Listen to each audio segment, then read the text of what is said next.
Oke, halo semangat pagi Pak Invest Indonesia. Halo. Ya, kali ini saya dengan Pak Andi Dermawan Wijaya. Ini adalah pemilik dari PT HWI. PT HWI itu teman-teman udah tahu ya, perusahaan yang mengubah hidup saya, perusahaan yang tempat hari ini saya berjuang, tempat yang saya jalankan udah kurang lebih 11 tahun hari ini, dan ini bisa mengubah hidup saya. Dan hari ini kita mau ngobrol dengan Pak Andi Wijaya ini, dan ternyata Pak Andi ini tadi sebelum ketemu ini saya ngobrol, saya tahu bahwa Pak Andi bukan cuma HWI perusahaannya Pak ya.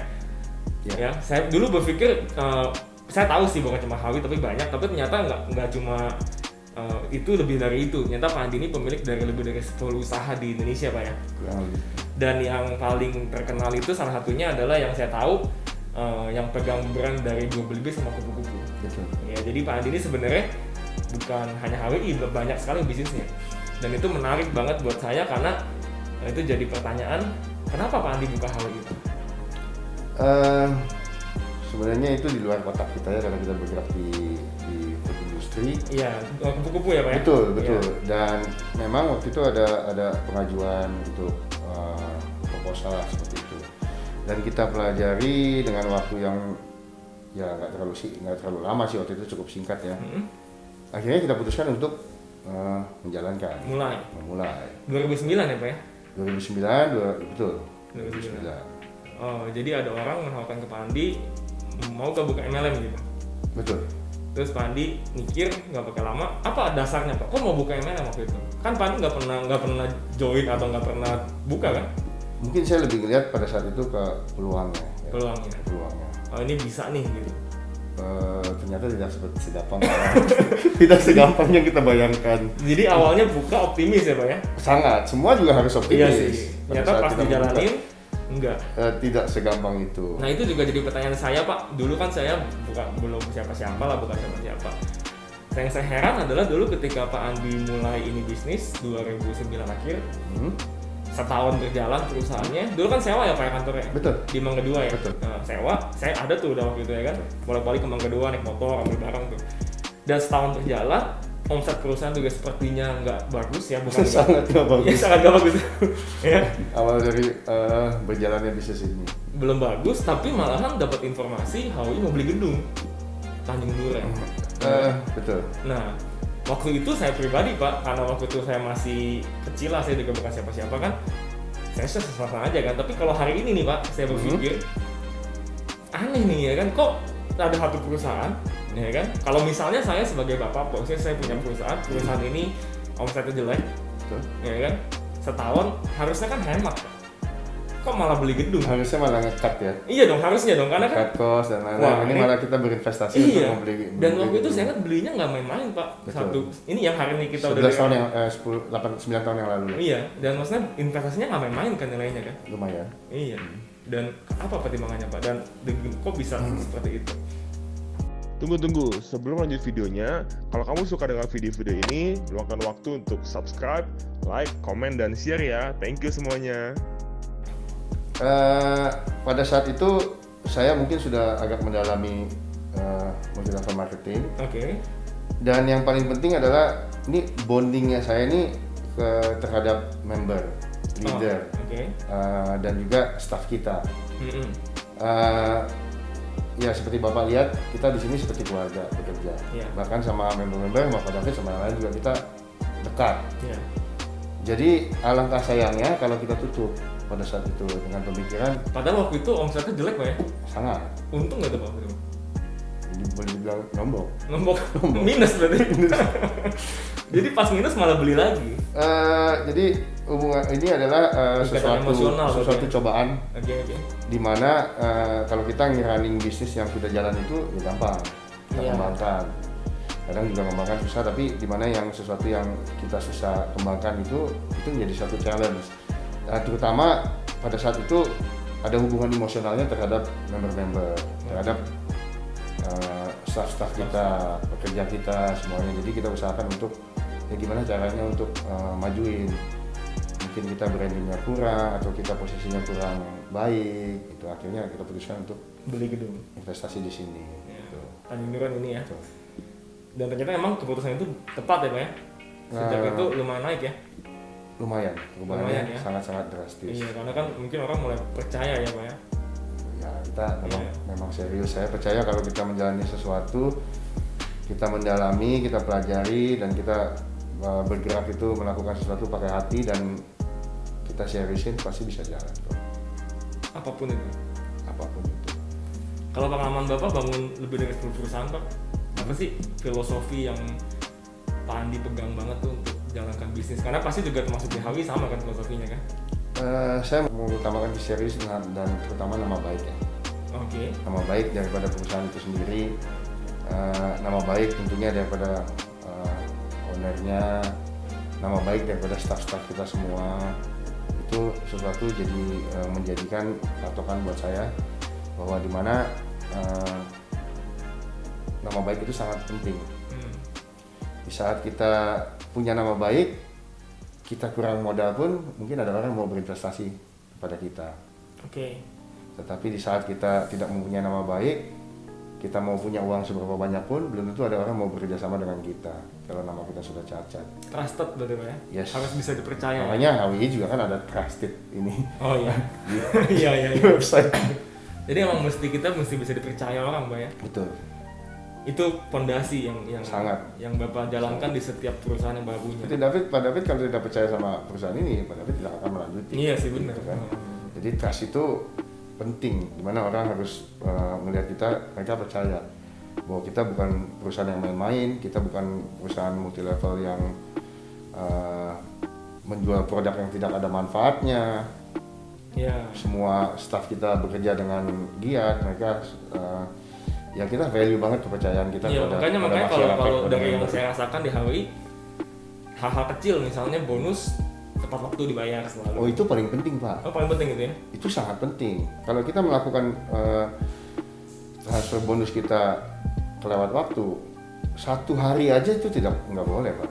Iya. Sangat tidak boleh gitu. Karena berhubungan dengan trust tadi itu Pak ya. Banyak orang menunggu bonus mereka. Iya. 1 hari telat. Iya sih. Mereka sangat butuh. Mereka semua punya schedule Pak. Iya sih. Untuk bayar ini, bayar itu. Kalau kita telatin, schedule mereka semua berantakan Pak. Terus juga staff juga semuanya ramah, baik ya Pak ya? Harus. Karena di saya ini memang saya terapkan semua seperti keluarga. Harus ramah, harus baik. Karena kita bukan hanya mau dikenang jadi orang yang bisa kerja, baik member, baik staff, dari seluruh jajaran maupun manajer, direktur, owner. Kita bukan hanya mau dinilai sebagai orang yang bisa kerja, orang yang bisa memimpin, bos yang bisa kerja, tapi kita lebih senang kita bisa bekerja, melakukan hal-hal yang memang kita bisa kerjakan secara baik, maksimal, tapi kita juga mau melakukannya dengan baik tadi itu ya. Betul, dengan tadi. Sifat yang baik, sikap yang baik, melayani secara baik, itu buat saya juga sangat penting gitu. Terus Bapak ini kan HWI sudah 11 tahun berarti tahun ini ya? Tahun ke-11. Apa yang Bapak rasakan 11 tahun nih di HWI ini? Sukanya apa yang Bapak rasakan? Suka dukanya apa Pak? Saya mungkin merasakan kebahagiaan. Yang saya lihat itu, saya bisa melihat segitu banyak orang yang mempunyai penghasilan lebih. Ibaratnya rasa bangga yang berlebihan lah yang saya rasakan, dan ini terus akan kita tingkatkan. Semoga akan lebih banyak lagi yang bisa merasakan perubahan hidup ya Pak ya. Ini sesuatu yang saya rasakan adalah kebanggaan dalam hati saya. Kalau saya ingat-ingat dulu member saya tuh datang naik motor. Wah, sekarang dia sudah punya mobil mewah. Dia sudah punya rumah. Bahkan keluarganya juga sangat dicukupi, bisa beli ini, beli itu. Itu suatu kebanggaan aja buat saya. Kepuasan ya Pak ya? Kepuasan, kebanggaan. Ini saya ingat Pak, ini teman-teman juga harus tahu ya. Saya ingat ketika peresmian kantor Medan, Pak Andi kan datang tuh sama Pak Hari waktu itu ya. Ya. Pas peresmian, Pak Andi ngomong di depan, pas peresmiannya ngomong ya kan, terus pas habis peresmian, semua member minta foto sama Pak Andi. Ya. Ingat kan? Betul. Dan tadi itu foto terus-terusan sampai jam 2 kalau nggak salah ya. Pokoknya sampai lewat jam makan. Terus selesai Bang Andi bilang, saya belum makan. Ingat gak Pak? Betul. Belum makan, terus kayak gitu kan Kenapa nggak bilang? Pak Andi bilang, ya saya senang lihat banyak banget di Medan itu terjadi perubahan hidup. Jadi makanya nggak berasa lapar pas selesai baru lapar, Pak. Ya sebenarnya salah satu sifat kita dan saya juga berharap baik staff dan member-member kita semua juga harus bisa saling menghargai orang lain. Yeah. Jadi kita pun kalau mau dihargai kita harus menghargai orang lain. Jangan kita tidak menghargai orang lain, itu sesuatu hal yang tidak kita inginkan. Jadi dengan saya pribadi meluangkan waktu untuk mereka berfoto, sebenarnya hal yang kecil. Yeah. Hanya masalah waktu doang. Kalau masalah belum makan sampai kelaparan sih, ya kita nggak setiap hari telat makan kok. Kalau itu momen khusus aja nggak apa-apa gitu. Khusus aja nggak masalah gitu. Kecuali kita ada sakit mah dan lain-lain. Itu pun kalau kita bisa setelah makan kita balik lagi kita foto lagi sama mereka itu nggak apa-apa. Karena buat mereka itu suatu hal yang penting. Kita pusat di Jakarta, kita jarang ke Medan. Dan ketika kita datang mereka mau foto, mereka tidak bisa dapatkan, sangat disayangkan sekali gitu. Dan seberapa mereka inginkan untuk berfoto sama staff kita, member kita yang lain, upline, mungkin downline, direktur dan lain-lain, kita berikan. Hanya masalah waktu saja. Karena iya sih, itu kembali lagi ke bagian dari melayani berarti Pak ya. Betul. Dukanya apa? Dukanya apa dukanya?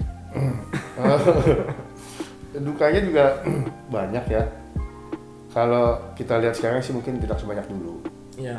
Kalau dulu sudah pasti dukanya banyak, Pak David tahu lah. Saya kalau ceritain mungkin dari awal kita dukanya seperti apa, nggak habis 1 jam kali Pak. Sebenarnya bukan duka ya, saya lihat masalah itu selalu ada dalam perusahaan ya. Kalau duka itu saya rasa kata yang kurang tepat lah. Ya. Nggak enaknya kalau gitu Pak. Ya. Sulitnya berarti. Saya ngelihat tingkat kesulitannya itu ada di saat pandemik seperti ini, apalagi kan semua orang mengalami kesusahan. Perusahaan kita juga lumayan drastis menurun, dan bukan kita aja yang merasakan ya, mungkin perusahaan-perusahaan lain juga merasakan. Tapi balik lagi, ini adalah menjadi suatu challenge yang dimana kita harus atasin. Cobanya perusahaan-perusahaan lain yang sampai nge-cut karyawannya, mereka tutup. Kita nggak ada sama sekali ya? Nggak ada. Jadi sebenarnya masalah selalu ada aja Pak, gimana kita menanggapinya aja. Masalah besar. Jadi itu tidak dianggap sebagai duka Pak ya? Enggak.